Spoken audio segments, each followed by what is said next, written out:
Have you ever woken up from a dream so real it took you a minute to figure out where you were? What if you never actually woke up? This is the rabbit hole. René Descartes, one of history's greatest philosophers, went down. But the story of how he came up with his famous dream argument is just as wild as the idea itself. Forget the image of a philosopher in a cozy, book-lined study. Descartes was actually a soldier, hunkered down in a tiny, stove-heated room in Germany during the brutal 30 Years' War. It was this intense isolation, this sensory deprivation, that sparked a radical thought. What if everything I see, hear, and feel is just a fabrication of my own mind? What if this room, this war, this whole world is just an elaborate dream? Now, Descartes was no fool.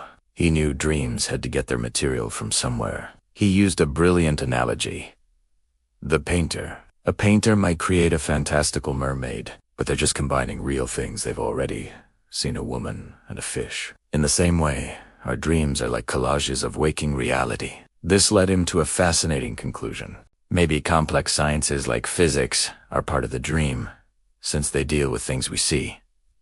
But what about simple truths, like 2 + 3 = 5?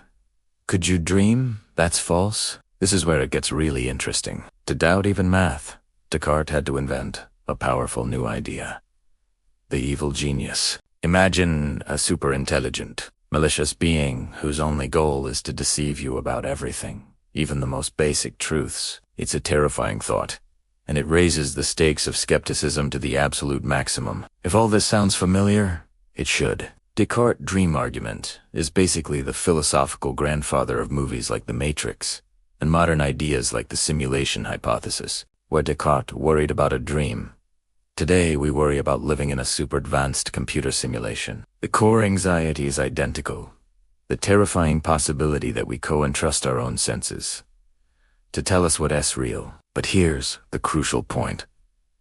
Descartes wasn't trying to prove that reality is fake. He was doing the opposite. He was trying to tear everything down to find one single, undeniable truth he could build a new foundation of knowledge upon. And he found it in the famous "I think, therefore I am." But in the process, he left us with a lingering, unsettling question. The feeling that you're awake right now, that's all it is, a feeling, not a logical proof. Sweet dreams. Thanks for watching. If you enjoyed this trip down the philosophical rabbit hole, don't forget to like and subscribe for more.